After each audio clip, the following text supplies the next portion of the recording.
On y inscrira cependant un nouveau point qui nous préoccupe. Il s'agit de l'ostracisme syndical qui semble être érigé en système de management, surtout dans les médias publics. À part TDS, où un dialogue franc et permanent est entretenu par les partenaires sociaux et la direction générale, les médias publics sénégalais connaissent tous une tension sociale au moment où, pourtant, l'État a grandement augmenté leurs ressources financières, il s'entend. Monsieur le Président de la République, lorsqu'une affectation est brandie comme sanction d'un agent, c'est grave. Tout agent est affectable. Tout agent est affectable. Et l'équité territoriale recommande que les ressources humaines de qualité soient déployées sur l'étendue du pays. Mais, lorsque cette affectation intervient à la suite de divergences syndicales, lorsque surtout on constate que ces affectations font suite à une candidature pour un poste de délégué, cela devient alarmant. La direction met au frigo des agents du fait de leur refus de rejoindre un nouveau syndicat créé de toutes pièces par cette même direction. Alors là, c'est carrément petit. Lorsque, Monsieur le Président de la République, l'on décide de retenir volontairement et en violation flagrante de la loi le salaire d'un travailleur pour tenter de le faire plier, c'est ignoble. Lorsqu'on décide d'affaiblir par des procédés comptables une coopérative, une mutuelle ou un IPM, c'est inacceptable. Lorsqu'en 4 ans, on cumule 8 licenciements, 2 par an, le problème ne vient plus des travailleurs, mais du management. Il s'agit là de tentatives de musellement de leaders syndicaux dans des médias publics dont je suis, hélas, l'une des victimes, et ce depuis plus de 3 ans.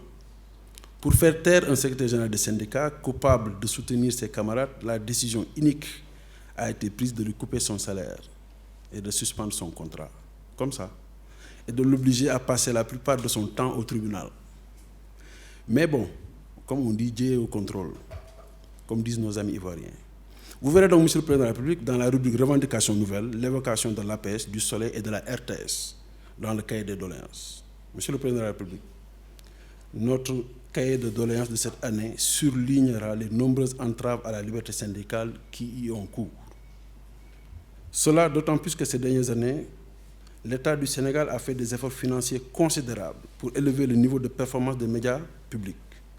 Au moment où les budgets ont quasiment doublé, voir la situation sociale se dégrader sur fond de rétrogradation d'agents, d'affectation sanctions, de licenciements, d'affaiblissement des leaders syndicaux à la RTS, au Soleil et à l'APS, ça, c'est une source de désordre. Monsieur le Président de la République, il est également inquiétant que les journalistes employés par l'État du Sénégal, dans sa propre administration, comme chargés de communication dans les ministères, ne puissent pas, hélas, encore bénéficier de la nouvelle convention collective. Les directives du Président de la République en Conseil des ministres du 15 juillet 2020 et du 27 janvier 2021 connaissent un retard dans leur exécution. Un retard qui nous inquiète, puisque ce retard est imputable à des ministères, à des membres du gouvernement. Ministère de la fonction publique et notamment la direction de la solde, qui fait valser nos amis presque toutes les 2 semaines. Heureusement que nous avons, Monsieur le Président de la République, et je vais terminer par cette note, une grande satisfaction concernant la convention collective. Il s'agit de sa mise en œuvre quasi intégrale par le secteur parapublic, notamment les administrations territoriales et les universités publiques, à part bien entendu celle de Thiès qui accuse encore un très léger retard. Donc, voici, Monsieur le Président de la République, les quelques mots que je voulais prononcer. Je vous remercie vivement de votre écoute. Vive le Sénégal, vive les travailleurs.